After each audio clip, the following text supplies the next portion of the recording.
Hey everyone, it's Scorpius and welcome back to the channel. Today I wanted to talk to you a little bit about Path of Exile 1 and Path of Exile 2 because as you might know there's a brand new league in Path of Exile 1 that everyone is really hyped about. And even though PoE 2 is doing amazingly well, there won't be any updates for at least a month. So if you're thinking about giving Path of Exile 1 a try but you might be a little bit scared or worried to do so, then this is the reason I'm making this video. I've recently tried Path of Exile 1 for the first time, and with over 700 hours played on Path of Exile 2, there are definitely a few major things that I want to cover and explain which might make it easier for you to decide whether you want to give PoE 1 a try too. So first thing is that yes, PoE 1 is definitely much more complex and harder than PoE 2. And this might be a pretty scary thought going into it as it has more features, more mechanics, more systems, and definitely more content. However, the good news is that you won't have as much of a hard time as you think you will if you've played enough Path of Exile 2 so far. Having the experience of PoE 2 will definitely help you out with at least 70% of all features and systems in PoE 1.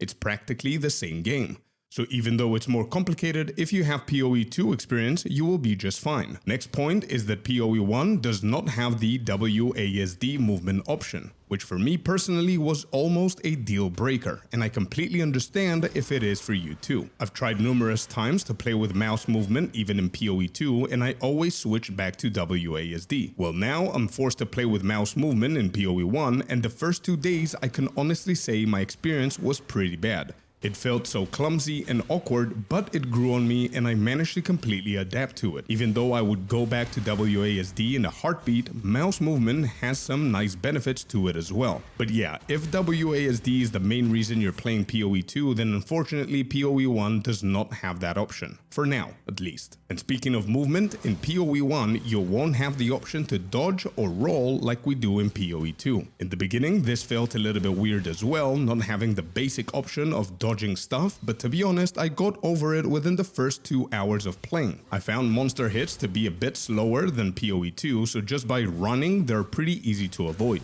Additionally, PoE 1's movement speed is so much higher than PoE 2. I remember thinking that my level 15 character in PoE 1 was moving a lot faster than my level 60 witch in PoE 2, so rolling isn't a big deal either. Now, one of the biggest differences between the two games is how abilities are allocated. In PoE 2, we find uncut gems for skills, supports, and spirit, and we click them and we get the ability tab and we choose which skill we want to go for. Same applies for the supports we want too. To level the skills that we use, we need to find higher uncut gems and then we place all of these abilities and supports into a dedicated ability panel. So the whole point behind the abilities and supports is exactly the same as you know it in PoE 2.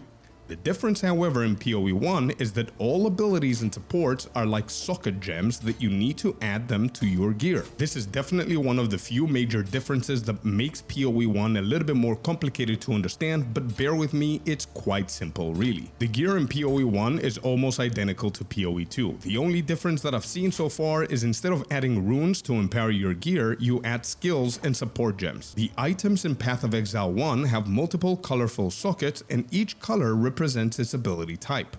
Green is for dexterity abilities, blue is for intelligence abilities, and red is strength-based abilities.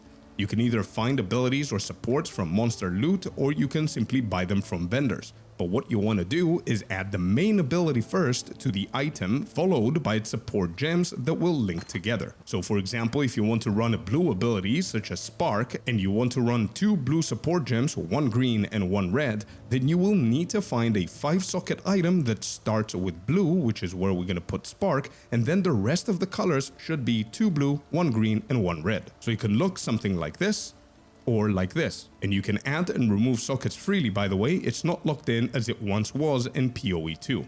There is also gear that might have a neutral socket which is white and allows you to add whatever color you want. Relevant to this topic, the way that you level up abilities in PoE 1 is by killing a bunch of monsters using the abilities. Think of it as a kill count quest, I guess. When you're going through the different zones, each monster kill will count for your progress bar with your abilities and support gems, which will be displayed on the right side of the screen when they're close to completion. When you achieve the goal it requires, you simply click on the plus sign and it gets leveled.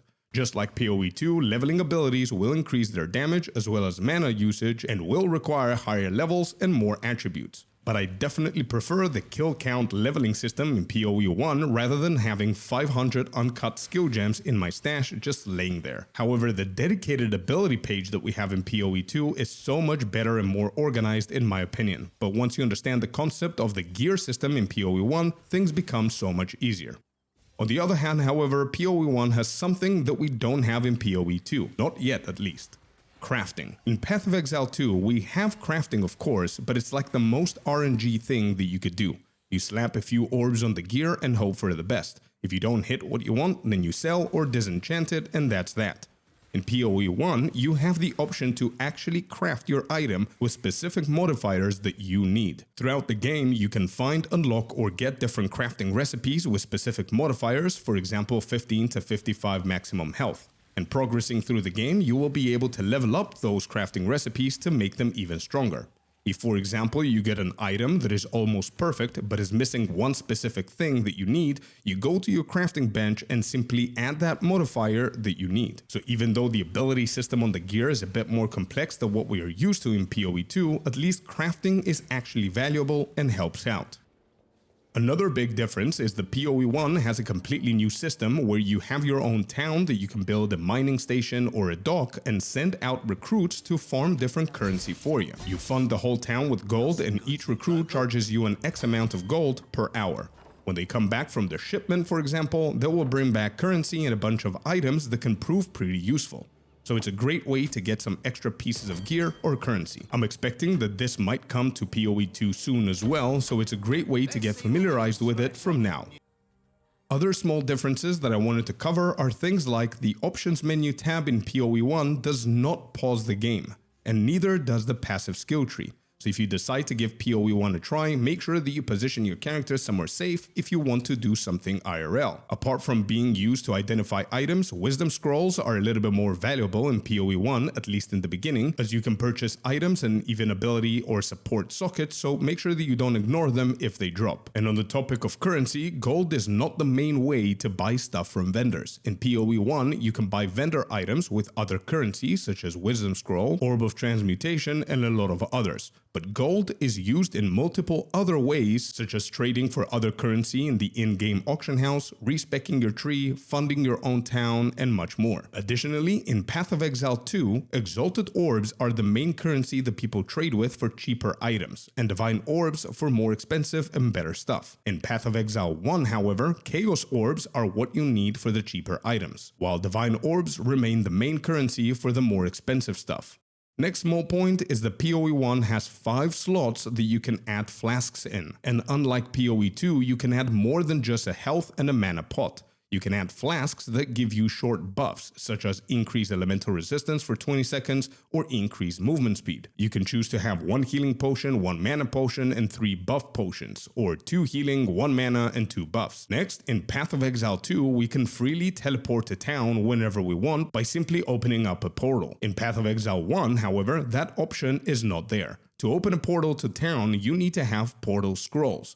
These can be bought or found on the ground, and having 2 or 3 on you at all times is almost mandatory to be able to go back and forth. And lastly, checkpoints do not exist in Path of Exile 1. These are all the small and big differences that I have personally noticed so far between Path of Exile 1 and Path of Exile 2. There are definitely a lot of other major things that I don't even understand myself yet, so I won't attempt in trying to explain something that I'm not 100% familiar with. So I will update you guys accordingly based on my experience and things I find within my Path of Exile 1 gameplay. If you want more high-end game or detailed explanations, I'm sure that you can find some great content creators that can help you out more than I can at the moment. I simply wanted to make this video to share my thoughts about the 2 games as a beginner of Path of Exile 1, and especially to try and inspire you guys to try it out with me, since it's the game that started it all. Whoever is brand new to Path of Exile 2, you got through it all and managed to understand it and adapt. You can definitely do that again with Path of Exile 1, but this time it will be much easier because you already know PoE 2. Anyway, I really hope that this video has helped you make a decision on whether you want to give PoE 1 a try or not. Let me know what your thoughts are on this in the comments down below, and if you guys want to ask me any questions or come watch me play PoE 1, then I'll be live on both YouTube and over at twitch.tv/Scorpius_ENT. Thank you very much for watching, and as always, I'm gonna see you guys on the next one. Peace.